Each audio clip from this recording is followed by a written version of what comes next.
قانون قدرت فعل سرزد ہو جائے جسے خالق کی عادت کہا گیا. اب رب کا قانون کیا ہے؟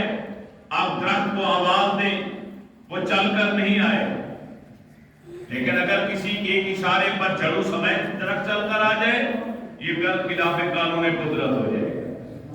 آپ انگلی کا اشارہ کریں چاند کو تو چاند دو ٹکڑے نہیں ہوگا، لیکن اگر کسی کے ایک اشارے پر چاند اپنے آپ کو دو ٹکڑوں میں تقسیم کر دے اسے برخلاف قانون قدرت کہا جائے. دودھ کا ایک پیالہ ہو، ایک آدمی کا پیٹ نہیں بھرا، لیکن اگر ایک پیالہ 70 افراد بھی ہیں اور پھر بھی پیالے میں ایک ذرا بھر بھی کمی نہ ہو اسے برخلاف قانون قدرت کہا جائے گا. تو ایسے امر کو جو خارق کی عادت ہو برخلاف قانون قدرت ہو علم کی اصطلاح میں اسے کرامت کہا جائے.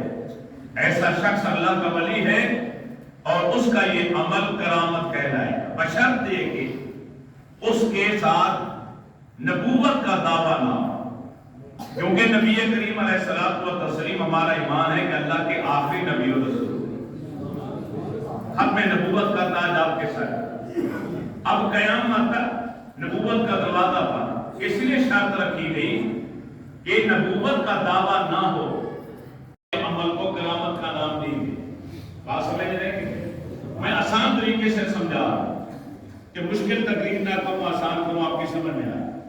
اب ایسا شخص کسی اللہ والے کے پاس لے جایا گیا، ایسے بیمار، اللہ والے نے اس کے اوپر نظر ڈالی، توجہ ڈالی، وہ ٹھیک ہو گیا. اللہ والے نے کچھ لے کر دیا، وہ ٹھیک ہو گیا.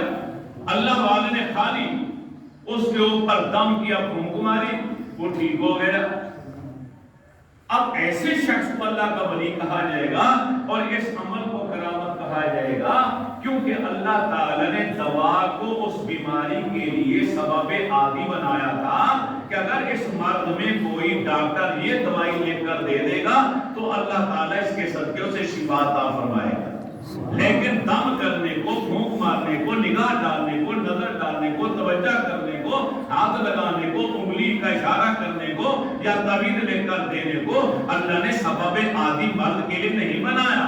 اور اگر پھونک مارنا بھی سبب عادی ہوتا تو مریض کے پاس آپ بیٹھ کے پھونک ماریں، ساری رات مارتے رہیں، مریض ٹھیک نہیں ہوگا. میں دم کرتا ہوں ٹھیک نہیں ہوگا. لیکن کوئی اللہ والا ایک نظر بھی ڈال دے، جس طرح شاہ ولی اللہ محدث دہلوی علیہ رحمہ لکھتے ہیں کہ جتنے اولیاء کرام ہیں ان کی خوبی ہے کہ اگر وہ کسی بیمار پہ توجہ ڈالیں اسے شفا مل جاتی ہے، بدکار پہ نگاہ ڈالیں وہ بدکاری چھوڑ دیتا ہے، راہزن کے اوپر توجہ ڈالیں وہ راہزنی چھوڑ دیتا ہے، یہاں تک کہ کافر پر اگر توجہ ڈالیں وہ کلمہ پڑھنے پر مجبور ہوتا ہے. اب جب ایسا شخص آپ کو مل جائے تو ہم نے کرنا کیا؟ اس کے ہاتھوں میں اپنا ہاتھ دینا ہے، اس کی بیعت کرنی ہے، اس کے ہاتھوں میں ہاتھ دینا ہے، اسے اپنا پیر ماننا ہے، مرشد ماننا ہے.